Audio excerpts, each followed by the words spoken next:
Good afternoon, everyone. Welcome to today's session. I hope you had a great festival back home. So we are talking about communication skills as a part of the ESC program, the Employability Skills Center program. Now this program is getting beamed across the state of Andhra Pradesh.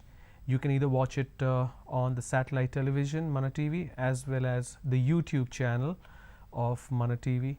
You can watch it live on YouTube. And in case if you have missed, you can look it up in the playlist of MANATV and you can watch the program and pose your questions. Now, this program as a part of the initiative of AP State Skill Development Corporation is meant to bridge the gap between what the students have in terms of the skills and competencies and what the industry is looking for. And one very essential and critical aspect of that is communication skills. So I had been speaking about communication, where I spoke about the 4 fundamental pillars of oral communication. I am on the first pillar, which is pronunciation. Today we'll talk about the last segment of pronunciation, and then we'll move on to grammar. As the first segment of pronunciation, we learnt the sounds. We learned how there are 24 consonant sounds and 15 vowel sounds, how they are different from vowels and consonants. We have 21 consonants and 5 vowels, but we have 24 consonant sound and 15 vowel sounds. Now the importance of this vowel sound I had been talking about in detail, the importance of consonant sound, vowel sound, everything in detail. The last session we did some practice around words, how to break it into syllables, how to break it into consonant and vowel sounds, and today we'll look it up in detail when it comes to syllable. And we'll also learn something new, which is syllable stress. So syllable is a beat of a sound, like I explained in the last segment, a unit of pronunciation carrying one vowel sound with or without surrounding consonants, forming the whole or part of word. So what I mean to say is, when it says pronunciation carrying one vowel sound, which means every vowel sound will constitute a particular syllable. So number of vowel sound is equivalent to number of syllable. Please do not confuse that with vowels itself. It's vowel sound. Let me show you an example and that will help you understand.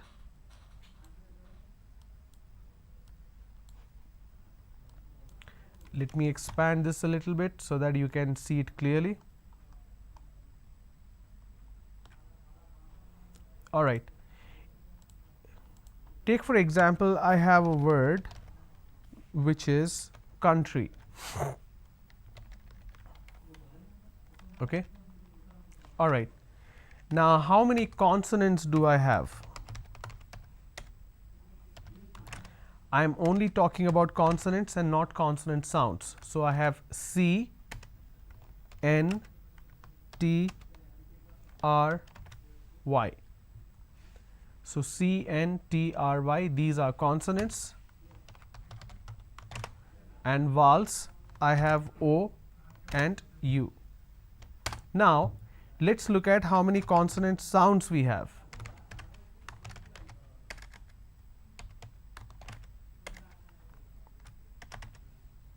So we have K, N, T, R,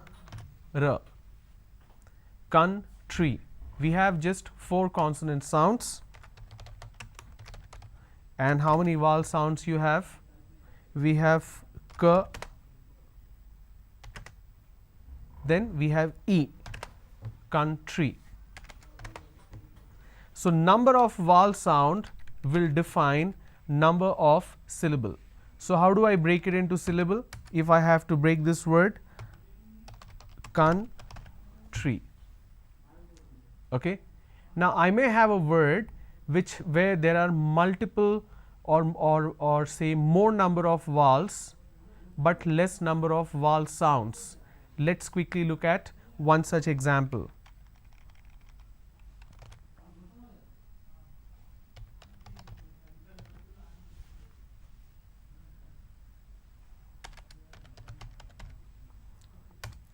Okay. I have the word photography here. It's actually pronounced as photography. Now how many consonants do I have here?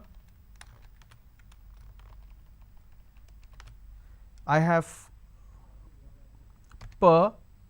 P, H, T, G, R, A, P, H, Y. These are the consonants. What are the vowels? I have O, then I have O again, then I have A. So O, O, A. Okay. Now if I have to break it into syllables, I pronounce this as photography.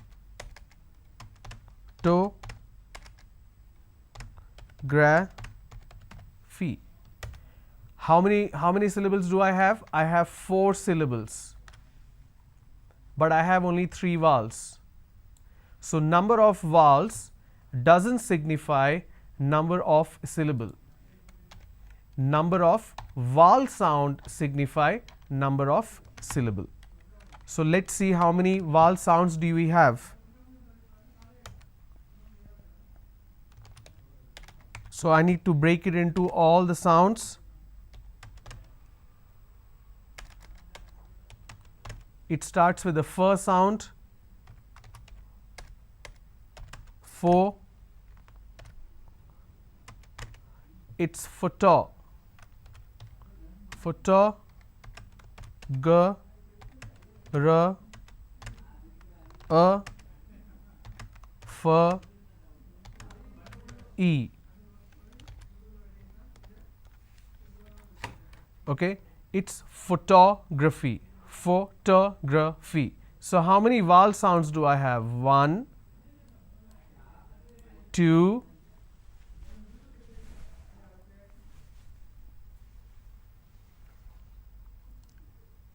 3 and 4. So photography.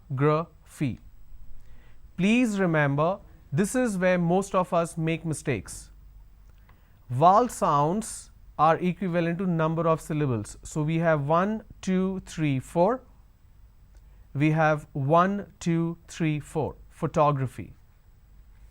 When you master this entire art of understanding consonant sound vis-a-vis understanding vowel sounds, and when you combine that in terms of syllable, your pronunciation will be absolutely perfect. The reason people fail to understand when somebody else is speaking is because of 2 to 3 reasons. One is you do not have the right pronunciation. One word may sound like something else, and we make a mistake in terms of comprehension. Grammatically, you may not be saying the right thing, and again in terms of tense, in terms of verb, singular, plural, you make a mistake and it conveys a different meaning. You may not be using the right word in terms of vocabulary. When I talk about vocabulary, I'll give you a lot of examples where we end up using wrong words without understanding the context. And then we have fluency. Now fluency will come when you have the right pronunciation, right grammar, and the right vocabulary. Okay, let's continue.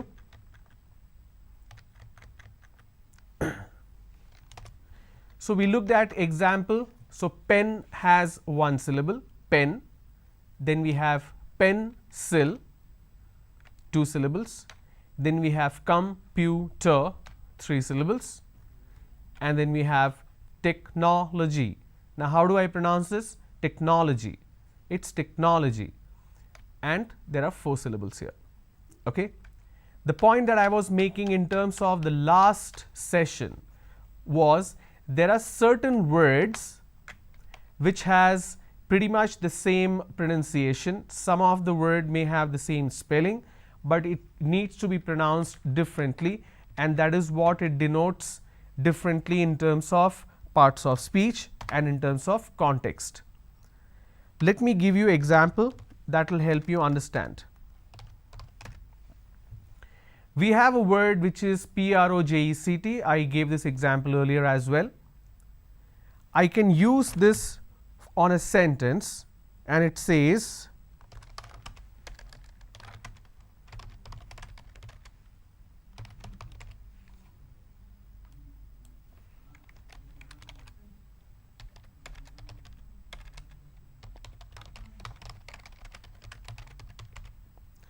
please project the presentation on the screen. It's not in the screen, it's on the screen. I can either use this particular sentence. Let me change the color so that you can understand that this is an example, or I can say, please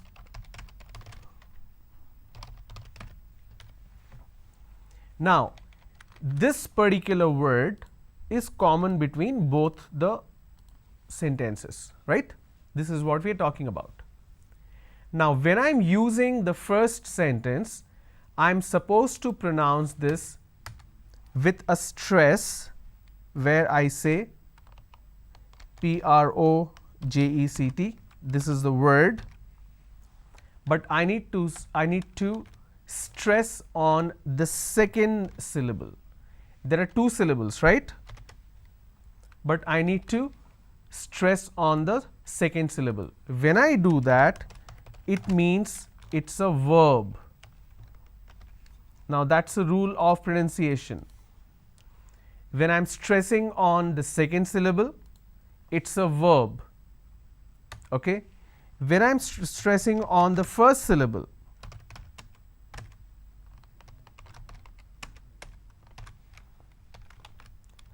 say for example, I'm stressing on this particular syllable, the first syllable, which is pro, that becomes a noun. This particular rule applies to every word which is spelt the same, but the shift of stress, I can either stress on the first syllable or the second syllable. So, let me move this down so that we have the second example as the first one. So, when I am stressing on the first syllable, it becomes a noun. That means, please submit the project. I say project. This is project. Here I say, please project the presentation. Here I say, please submit the project. So, when I say project, that becomes a noun. When I say project, that becomes a verb. So, when you are shifting it, and there is a change in terms of the vowel sound as well. When I say project, I am using per, r and o, project. When I say project, I am using per, r, o. So, when I have project, it's an o sound. When I have project, I have an o sound. But the bigger aspect which you need to understand is the stress on which syllable. Like project and project, there are other examples. For example, subject. Okay, I'm going to move this down so that I can use the noun as the first example.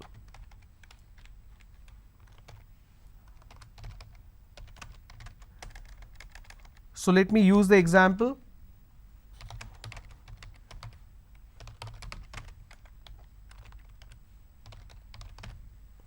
Biology is an interesting subject. I am stressing on the first syllable. So, I say biology is an interesting subject. I am stressing on the first syllable. Okay. Now,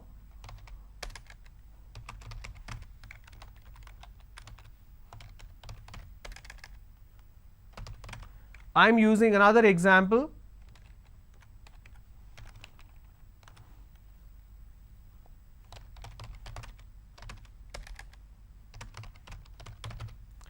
Please don't subject the students to any tests.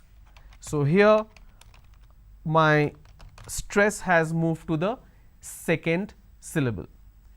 For example, when I say the exam is scheduled at 4 o'clock, the timings is subject to change depending on the circumstances.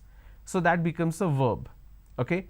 Likewise, there are tons of such words where the shift in the sound will lead to change in the meaning. It could mean a noun, it could mean a verb. All right. Now, one word where a lot of us make mistake, where we do not have complete clarity, is this particular word. Okay. Now, when let me get rid of this example here. Let me explain what are the two different types of pronunciation. I can pronounce this as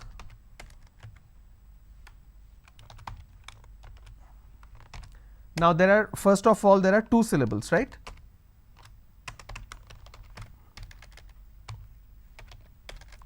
All right.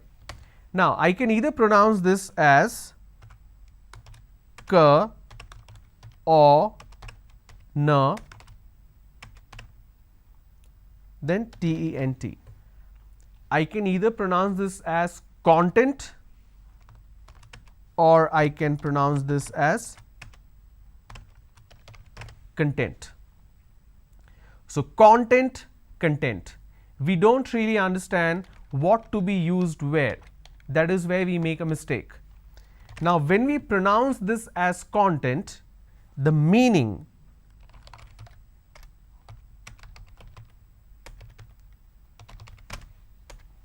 it means an ingredient or index. For example,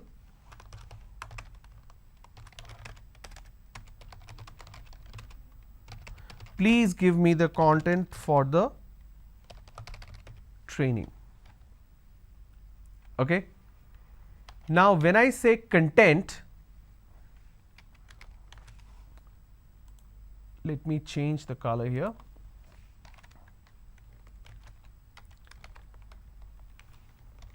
Now when I say content, this means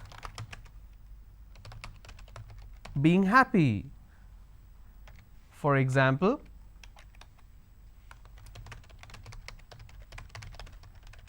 are you content with the training? Okay. Now that makes a big difference, right? So we have the word content. I break it into two syllables. When I pronounce this as content, it means ingredient or index. When I pronounce this as that means happiness or being self-satisfied. So these are the aspects that you need to clearly remember when you pronounce the words. Okay. Now this is what syllable stress is all about. In linguistics, stress is the relative emphasis that may be given to certain syllables in a word. So whenever you are stressing on a particular syllable, that means it's syllable stress. Now there are certain rules to syllable stress. What are they?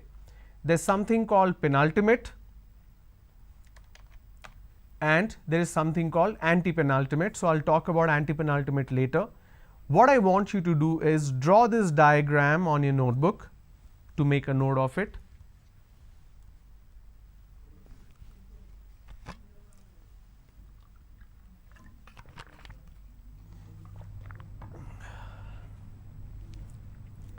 Penultimate means last but one or second last, right? So this is the word ending. What do we mean by word ending? So these are the word endings. There are a lot of English words that will end with any of these. Now when the rule says when a word ends with these as ending, the stress should be on the second last or the last but one syllable. Let me show you an example that will help you understand what do I mean by this.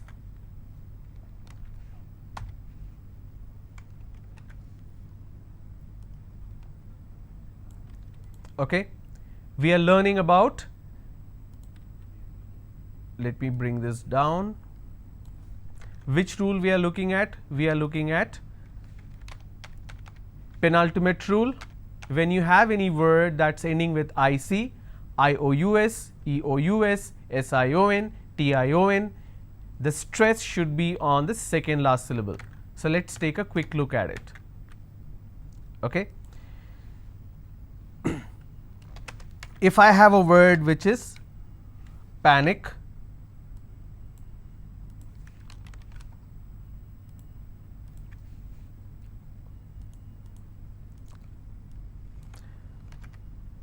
I will quickly change the format so that you can understand this better. Panic tragic, magic,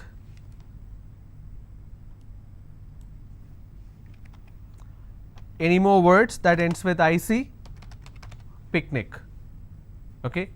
The rule says, in case if you have any word that's ending with IC, the stress should be on the last but one syllable. So let's break this. Panic is pa-nick, which means I will stress on pa and it's pronounced as panic.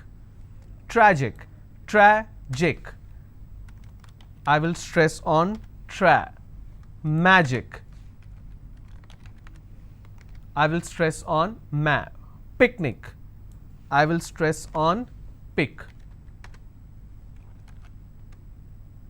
Let me bring this down. Okay. Now what if I have a word which has more than two syllables? Then what happens? Let's take a look at it.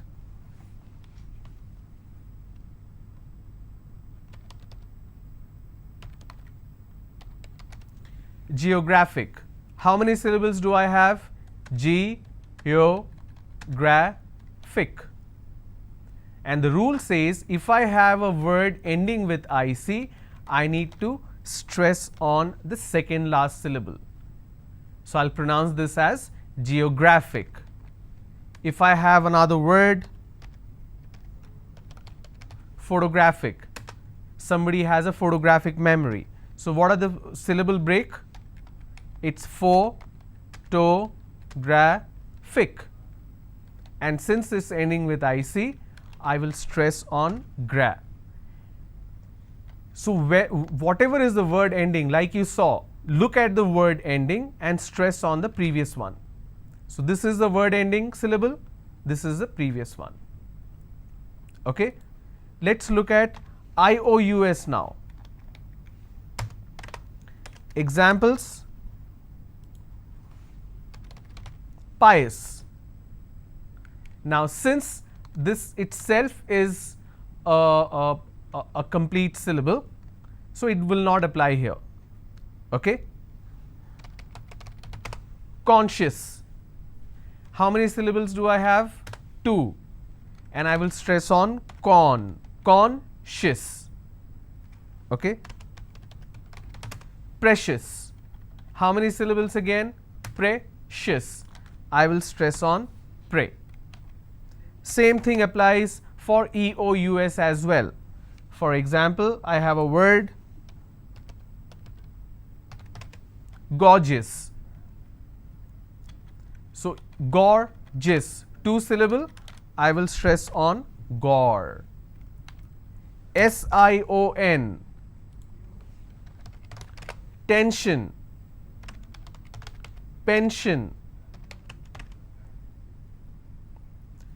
So how many syllables in tension? 2. Tension, I will stress on ten. If I have pension, I will stress on pen. So basically wherever I have this particular word ending, I will stress on the previous syllable. TION, again the same example. Station, so I will stress on stay. If I have more number of syllables, information, first I will break it in information. So where do I stress? I will stress on may. Information. If I have the word question, how many syllables? 2. Question. All right. And I will stress here, question. Clear? So the rule says if I have a word which is ending with any of these, the stress will be on the previous, the last but one. The second rule is anti-penultimate. Now what do we mean by anti-penultimate? In penultimate we have from the end the second one, anti-penultimate is third one. So the dot has moved, which means it will be the third one from the right. Now what are these sounds? Let's quickly take a look at it. These are the word endings.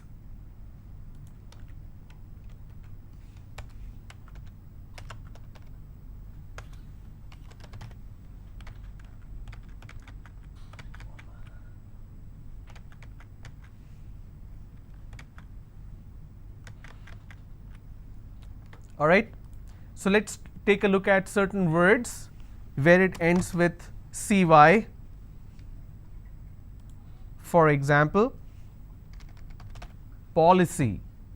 How many syllables? 3. Po-li-cy. Now here the rule says I need to stress on the third from right, which means I will stress on po. I just bought an insurance policy. Okay. Ty.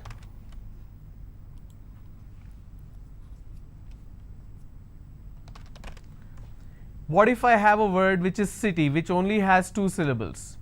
It will still take the stress on the first one. Okay. ICAL.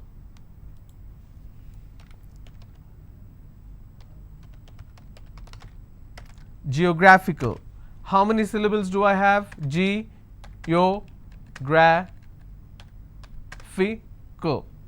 Now this fickle is coming up to 2 syllables, right? But this will still be combined as word ending, and this is the stress. Geographical. PHY. My favorite word. Photography. How many syllables? Photography. So this is my ending. I will stress here. Photography. GY.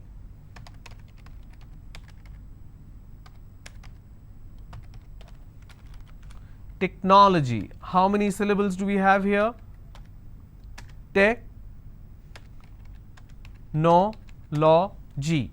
This is the ending. So I leave one, then I go to the next, and I pronounce this as technology. Meter.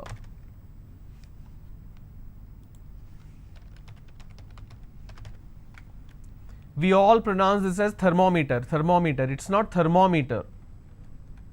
It's thermometer, right? Now meter is pronounced as meter. It's thermometer. It's not thermometer, it's thermometer. So I will pronounce, or I will stress here, because meter itself has 2 syllables. Clear? So when you work on these aspects of syllable stress, and when you understand these rules, you will be able to not only work on the pronunciation aspect but also on vocabulary. What I want you to do is make a note of these word endings. Number 1, write down as many words as possible you can recollect out of your general knowledge of English communication. For example, I have the word which is ending with IC. Like I said, picnic, traffic, magic, tragic. Likewise, how many words can you think of? Write down those words, then practice the pronunciation. All right. So these are the word endings. I want you to write at least 15 to 20 words for each word ending. IC, IOUS, EOUS, SION, TION. Then CY, TY, ICAL, PHY, GY, meter. I'm going to pause here so that you can make a note of this. And when you work on these words, that will also become a part of your assignment, and you will learn vocabulary as well.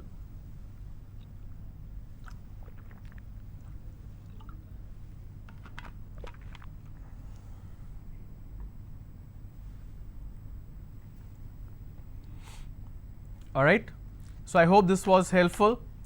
Now pronunciation recap, we learnt about communication tree, how we need a language, language broken into sentences, sentences into words, words into sounds.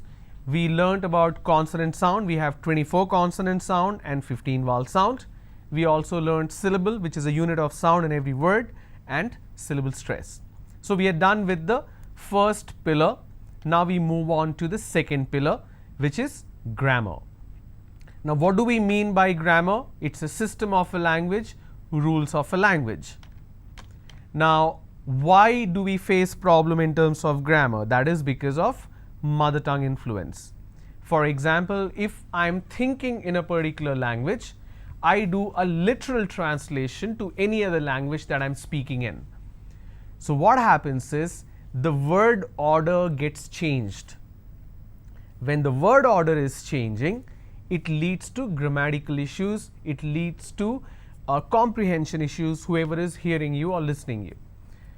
So when we are thinking in a language, we cannot directly translate or literally translate to any other language.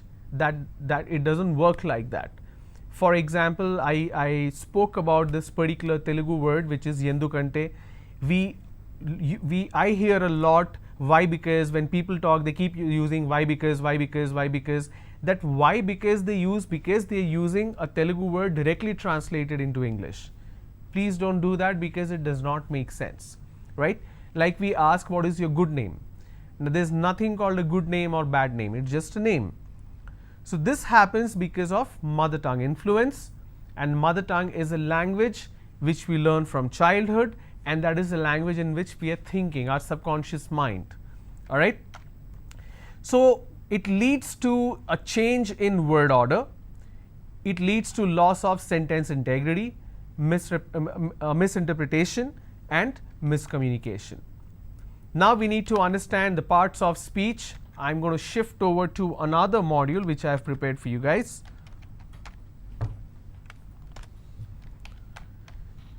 So we just saw that it's a rule of a language. Are there rules in English language? No, in fact no language has rules, but it's a system that you need to follow. Okay. Now common issues that we face in terms of grammar, like I said, mother tongue influence. Now we need to understand the parts of speech. These parts of speech exist in every language. So we have parts of speech. I have written down the parts of speech along with examples. The first one is noun. Noun is name, place, animal, thing. Now a city name or a person's name is all noun. Then we have pronoun. Pronoun is something that replaces a noun. Instead of using the noun again and again, I can use a pronoun. Adjective is something that qualifies the noun. For example, noun is Ravi, pronoun is he, adjective Ravi is a passionate leader. So what kind of leader? Passionate leader. Verb is anything that is an action. So he is driving his new BMW car. Like adjective qualifies the noun, adverb qualifies the verb. How is he driving? He is driving very fast. Then we have preposition. Preposition, like the word goes, position. So here the position in terms of geography, that means the place, also the time. So basically time and place. Ravi will leave for London at 8 p.m. So whatever you see is underlined in these examples are basically the parts of speech. Interjection, wow, wow, he will fly business class. It's basically an expression. And then you have conjunction, anything that joins two independent sentences or phrases. For example, Ravi and his director will go to UK. It could be Ravi will go to UK and his director will go to UK, but instead of writing that, I can just say Ravi and his director will go to UK. So these are the parts of speech. Now let me explain the types. Common noun, for example, the mountain is too high to climb. Sorry, the mountain is too tough to climb. I'm sorry, I read it incorrectly. So something that is very common in nature, that's common noun. Proper noun are names. Now these names are little complicated because these are pronounced differently in different parts of the world because of regional influence. So New Delhi is a capital city. In Hindi, New Delhi is pronounced as Nai Delhi, right? In English, the country Turkey, so we pronounce that as Turkey. But in different languages, it's pronounced differently. A name of a person can be pronounced differently. For example, the name April, it's a month, right? In French, it's pronounced as Avril. The name Clement is pronounced as Clement in French. So the names are pronounced differently. That's why don't focus on the pronunciation part. These are proper nouns and these has influence of the region. Abstract, something which you can't touch and feel, that's a noun. For example, fear is an obstacle, so fear is an abstract noun. Count, the bottle is filled with water. Anything that you can touch, anything that you can count easily is a count noun. But there is also non-count noun, something which you cannot count. For example, you cannot count oil or water or air, right? Now what do you do in these cases? To count a non-count noun, you need to take the help of count noun.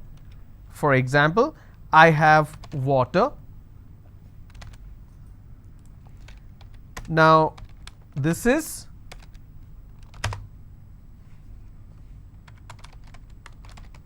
non-count noun. Now how do I count it? I need to use a count noun.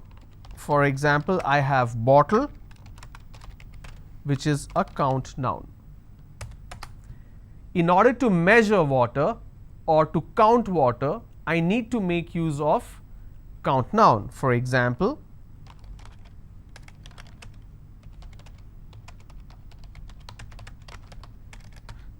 please buy 3 bottles of water. Now I can add the number 3, that's because I am using a count noun here. All right. Collective noun, something that is in group. For example, the team wants to celebrate. Okay. Now collective noun, you also need to understand the singular and the plural forms. There are certain words which doesn't have a plural form. For example, let me make it simple for you. Since we are talking about collective noun, I should definitely talk about singular and plural forms.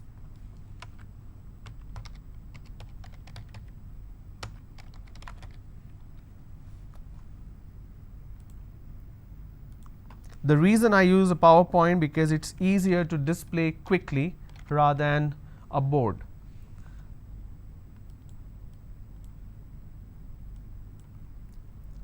Say for example, I have a word chair and the plural will become chairs, right? If I have computer, I can just say computers. If I have data, can I say datas? No, it remains data.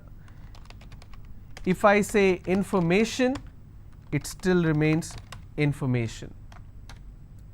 If I say furniture,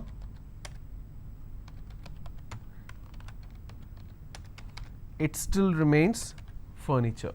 So there are a lot of words which doesn't have a plural form. For example, luggage. Luggage will remain as luggage. For example, this is where a lot of people make mistake. Hair, it remains hair. If I have the word people, now people itself is a plural form. Lot of people make a mistake. Peoples, I met lot of peoples. Now people itself is a plural form. You cannot add another s to a plural form. Like child, the plural form of child is children. There cannot be a plural of a plural. It cannot be children's. So please keep that in mind and you will learn that the more you dig into vocabulary. Okay. So singular, plural, I just gave you the example. She won a lottery for 1 crore. Plural, they are going to the market. So they is plural, she is singular. Possessive is somebody is in possession of something. I am using Rahul's bike. Whenever you have a possessive noun, there will always be an apostrophe. Okay. Compound noun is basically a word. When you combine the word, it leads to a third meaning. For example, the ceiling fan is not working. Now ceiling is a different word, fan is a different word. When you combine this, then you get a third word out of it. So that's compound noun. Okay. All right. Now let's quickly check if we understood this, I missed the bus because I was late. Identify the noun. What is the noun here? Bus. The queue was very long, so I didn't wait.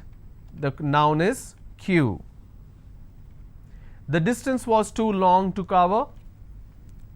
Of course, the distance is a noun here.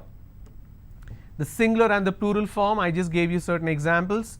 I went to the market and bought a lot of fruits. The traffic or traffics, of course it is traffic.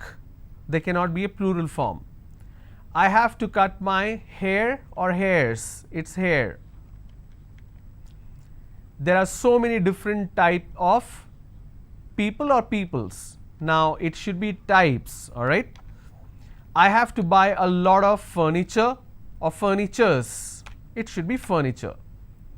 I need help to carry all the luggage, it's not luggages, it's luggage. Likewise, it's garbage, not garbages. Okay. Now pronoun is something, like I said, which replaces the noun, and we'll look at examples of pronoun and examples that will also test you. So in tomorrow's session, I will come with a lot of quick tests that's going to be specially on noun and different kinds of noun, and we'll see if we can have an interactive session tomorrow through phone lines. If somebody can call and ask questions, I'll see if that is possible tomorrow. I'll keep you posted. In case that happens, please do participate. Please understand these programs are meant only for you and only for your benefit. So please make use of this. Whatever questions or concerns you have, if you need clarification, please post it on the YouTube channel. I'll take a look, announce your name, and provide you the answer. I hope this session was helpful. Thanks for tuning in. Have a good day. Bye-bye.